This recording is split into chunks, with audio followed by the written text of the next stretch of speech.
Good evening all. This is Siyad Ilikkal. എല്ലാ ദിവസവും വൈകിട്ട് 7 മണിക്കുള്ള മാർക്കറ്റ് ന്യൂസിലേക്ക് കിടക്കാം. അങ്ങനെ തിങ്കളാഴ്ച ദിവസം നിഫ്റ്റി വളരെ വലിയ തോതിലുള്ള പ്രതീക്ഷകൾ ഈ ഒരു ഡിഫിക്കൽട്ട് സിനാരിയോയിലും നമുക്ക് തന്നു. നിഫ്റ്റി ഇന്ന് 200 പോയിന്റിലേറെ റാലി രേഖപ്പെടുത്തി. നല്ലൊരു പ്രൈസ് ആക്ഷൻ ഇന്ന് നിഫ്റ്റിയിൽ കണ്ടു. ചാർട്ട് കണ്ടുവരാം. ചാർട്ടിൽ നിഫ്റ്റി കാണാം. ഓപ്പണിംഗ് റേഞ്ച് മൺഡേ മാർക്ക് ചെയ്തിട്ടുണ്ട്. അതിനുശേഷം ആദ്യത്തെ 5 മിനിറ്റ് ലോ ക്രിയേറ്റ് ചെയ്തു 24,355. അതായത് കഴിഞ്ഞ വെള്ളിയാഴ്ചത്തെ ക്ലോസിങ്. വീണ്ടും മാർക്കറ്റ് ഒന്ന് പതിയെ മുന്നോട്ട് പോകാൻ ശ്രമിച്ചു. വീണ്ടും 24,355 ലോ ടച്ച് ചെയ്തു. ഇന്നത്തെ 5 മിനിറ്റിൻ്റെ ലോ ബ്രേക്ക് ചെയ്ത് താഴെ പോയില്ല. മാർക്കറ്റ് ശക്തമായിട്ട് മുന്നോട്ട് പോയി. 11:50 ആയപ്പോൾ ഓപ്പണിംഗ് റേഞ്ചിലെ ഹൈ വീണ്ടും റീടെസ്റ്റ് ചെയ്തു. പിന്നീട് നിഫ്റ്റി മിന്നും പുന്നും നോക്കാതെ ഒരൊറ്റ പോക്ക് 24,560 വരെ നിഫ്റ്റി ശക്തമായിട്ട് 200 പോയിന്റിലേറെ റാലി രേഖപ്പെടുത്തിയപ്പോൾ Adani Enterprises 5% Tata Motors, Eternal, Grasim, Apollo Hospital 4.83 മുതൽ 2.45 വരെയുള്ള റാലിയും. ഇനി ഫോൾ ആയിട്ടുള്ളത് ആകെ ഹീറോ മോട്ടോകോർപ്പും ഭാരത് ഇലക്ട്രോണിക്സും ഭാരത് എയർടെലുമാണ്. 46 കമ്പനീസ് നിഫ്റ്റി 50 ഇന്ന് പോസിറ്റീവിൽ ക്ലോസ് ചെയ്യാനായിട്ട് സാധിച്ചു. HDFC ബാങ്കും 1% റാലി രേഖപ്പെടുത്തി. ബാങ്കിങ് മേഖലയിലെ ശക്തിപ്പെടുത്തി. 500 പോയിന്റിൻ്റെ അടുത്ത് ബാങ്ക് നിഫ്റ്റിയും റാലി രേഖപ്പെടുത്തി. കൂടാതെ തന്നെ എൽ&ടിക്ക് 15,000 കോടി രൂപയുടെ ഓർഡർ അദാനി പവറിൻ്റെ ഭാഗത്ത് നിന്ന് ലഭിച്ചിരുന്നു. അതുകൊണ്ട് തന്നെ എൽ&ടി ഇന്ന് നിഫ്റ്റിയുടെ റാലിക്ക് ചുക്കാൻ പിടിച്ചു.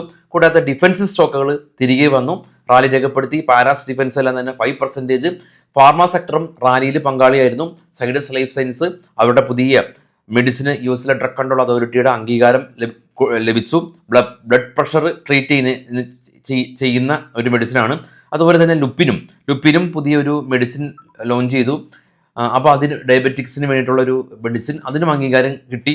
അപ്പോൾ ലുപ്പിനും സൈഡസ് ലൈഫ് സയൻസും ഫാർമയിൽ നിന്ന് റാലി രേഖപ്പെടുത്തി. കൂടാതെ മീഡിയയിലേക്ക് വരുമ്പോൾ സൺഫാർമ അവരുടെ പ്രൊമോട്ടേഴ്സ് ഗ്രൂപ്പ് ആയിട്ട് ബന്ധപ്പെട്ടിട്ടുള്ളൊരു കേസ് ഫയൽ ചെയ്തിട്ടുണ്ടായിരുന്നു. അപ്പോൾ ആ കേസുകളെല്ലാം തന്നെ വിഡ്രോ ചെയ്തു എന്നുള്ള ഒരു ന്യൂസ് വന്നതുകൊണ്ട് സൺ TV സ്റ്റോക്കിൽ നിന്ന് റാലി രേഖപ്പെടുത്തി. 2 ദിവസത്തെ ശക്തമായിട്ടുള്ളൊരു റാലിക്ക് ശേഷം NSTയിൽ ഇന്ന് ചെറിയൊരു പ്രോഫിറ്റ് ബുക്കിംഗ് കണ്ടു. PG ഇലക്ട്രോപ്ലാസ്റ്റാണ് മിഡ് ക്യാപ്പിലെ ശക്തമായിട്ടുള്ള ഒരു ഫോളിന് കാരണമായത്. ഇന്നും 12% ഒരു ഫോള്. കഴിഞ്ഞ ദിവസം 20% ലോവർ സർക്യൂട്ട്. 2 ദിവസം കൊണ്ട് ഏകദേശം 30%ലേറെ ഫോൾ രേഖപ്പെടുത്തി PG ഇലക്ട്രോപ്ലാസ്റ്റ് കമ്പനി. ഇനി ഇന്നത്തെ ഇത് മാറ്റി നിർത്തി കഴിഞ്ഞാൽ എക്കണോമിനെ സംബന്ധിച്ച് വളരെ ശക്തമായിട്ടുള്ളൊരു പോസിറ്റീവ് ന്യൂസ് ഉള്ളത് നമ്മുടെ SIP ഇൻഫ്ലോ വീണ്ടും ഓൾ ടൈം ഹൈ എത്തി. 28,464 കോടി രൂപ ജൂലൈയിൽ കളക്ട് ചെയ്തു എന്നുള്ളതാണ് നമുക്കുള്ള ഇന്നത്തെ പോസിറ്റീവ് ന്യൂസ്. അപ്പോൾ അതിൻ്റെ ഒരു റിയാക്ഷൻ മാർക്കറ്റിൽ കണ്ടു കാണണം.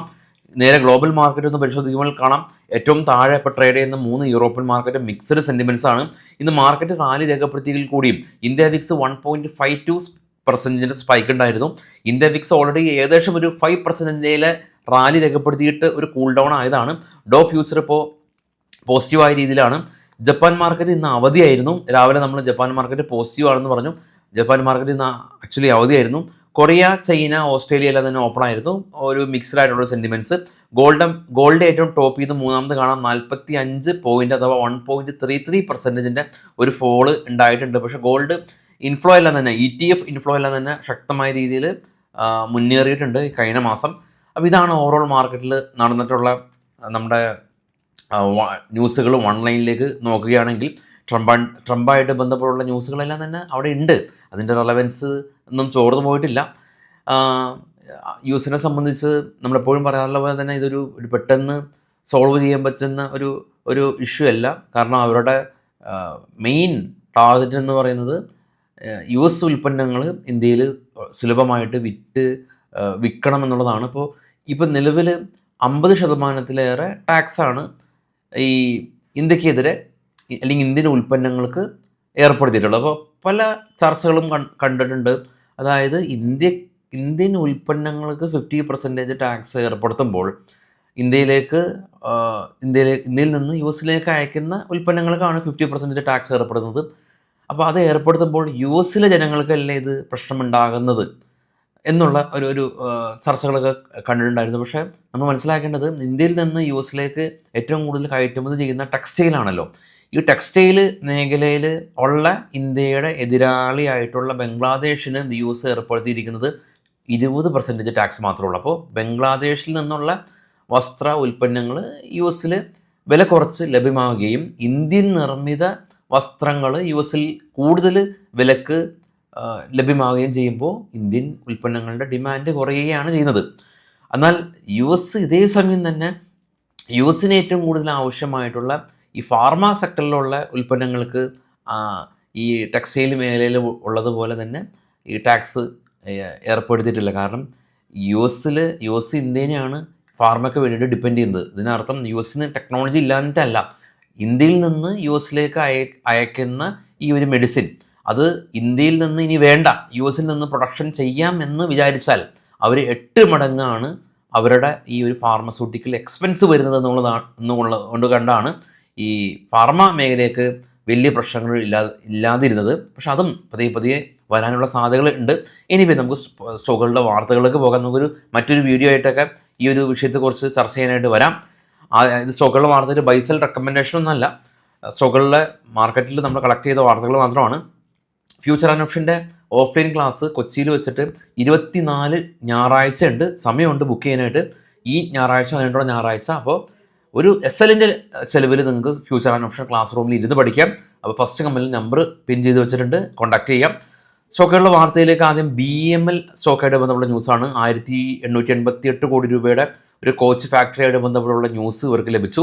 ആസ്ട്രൽ നെറ്റ് പ്രോഫിറ്റ് 33% ഇടിവ് രേഖപ്പെടുത്തി 81 കോടി രൂപ. IRFC കമ്പനി 2539 കോടി രൂപയുടെ ഒരു റെയിൽവേ പ്രൊജക്റ്റ് ഒഡീഷയിൽ നിന്ന് ലഭിച്ചു. STVN net profit 36% year on year കുറഞ്ഞു. Praj Industries net profit 94% year on year കുറഞ്ഞു. റവന്യൂ 8% കുറഞ്ഞു. ബജാജ് കൺസ്യൂമർ നെറ്റ് പ്രോഫിറ്റ് 3% ഉയർന്നു. റവന്യൂ 8% ഉയർന്നു. VST ട്രില്ലേഴ്സ് കമ്പനി നെറ്റ് പ്രോഫിറ്റ് 11% ഉയർന്നു. IPCL ലാബ് നെറ്റ് പ്രോഫിറ്റ് 21% ഉയർന്നു. IPOയിലേക്ക് വരുമ്പോൾ just cement IPO fully subscribe ആയിട്ടുണ്ട്. റീറ്റെയിൽ പോർഷൻ എല്ലാം തന്നെ 1.26 ടൈംസ് ഉയർന്നു. JK tyre company net profit almost double ആയിട്ടുണ്ട്. അശോക് ലൈലാൻഡ് കമ്പനിക്ക് RBI അശോക് ലൈലാൻഡും ഹിന്ദുജ ലൈലാൻഡും തമ്മിലുള്ള മെർജറിന് അപ്രൂവൽ കൊടുത്തു. സെൻസാർ എഞ്ചിനീയറിംഗ് കമ്പനി 49 നിന്ന് 62 പ്രോഫിറ്റ് ഉയർത്തി. RBP ഇൻഫ്ര 11 കോടി രൂപയിൽ നിന്ന് 10 കോടി രൂപ profit flat. Gandhi special tube 14 കോടി രൂപയിൽ നിന്ന് 21 കോടി രൂപയിലേക്ക് പ്രോഫിറ്റ് ഉയർത്തി. സുബെക്സ് കമ്പനി 11 കോടി രൂപ നഷ്ടം, ഇത്തവണ 12 കോടി രൂപ ലാഭം. ആർഗോ ക്യാപിറ്റൽ 30 നിന്ന് 34 കോടി രൂപയിലേക്ക് ഉയർന്നു. സീമക് കമ്പനിക്ക് ഒരു പുതിയ ഓർഡർ ലഭിച്ചു. റോളക്സ് റിങ്സ് 49 കോടി, ഈ തവണ 49 കോടി. ബ്രിഗേഡ് ഹോട്ടൽ കമ്പനി 4 കോടി രൂപ നഷ്ടം, ഈ തവണ 6 കോടി രൂപ പ്രോഫിറ്റ്. ഗോൾഡീവ് ഇൻ്റർനാഷണൽ 22 നിന്ന് 33 കോടി രൂപയിലേക്ക് ലാഭം ഉയർത്തി. അഫ്കോൺ ഇൻഫ്ര 103 നിന്ന് 136 ലാഭം ഉയർത്തിയതായിട്ടാണ് ഇപ്പോൾ ഉള്ള നമ്മൾ കളക്ട് ചെയ്തിട്ടുള്ള ന്യൂസുകൾ. ഇനി എല്ലാ ദിവസവും നമുക്ക് രാവിലെ പ്രീ മാർക്കറ്റ് ഉണ്ട്, വൈകിട്ട് പോസ്റ്റ് മാർക്കറ്റ് ഉണ്ട്. എല്ലാ ട്രേഡിംഗ് സുഹൃത്തുക്കൾക്കും നിങ്ങളുടെ ഫാമിലി ഗ്രൂപ്പ്സിനെല്ലാം തന്നെ ചാനൽ ഷെയർ ചെയ്ത് കൊടുക്കുക. എല്ലാ ആളുകളും ന്യൂസ് അറിഞ്ഞ് ട്രേഡ് ചെയ്യട്ടെ. അപ്പോൾ കുറച്ചും കൂടി ക്ലാരിറ്റിയോട് കൂടിയിട്ട് നമുക്ക് ട്രേഡ് ചെയ്യാനായിട്ട് സാധിക്കും. അപ്പോൾ എല്ലാവർക്കും ശുഭരാത്രി. Thank you.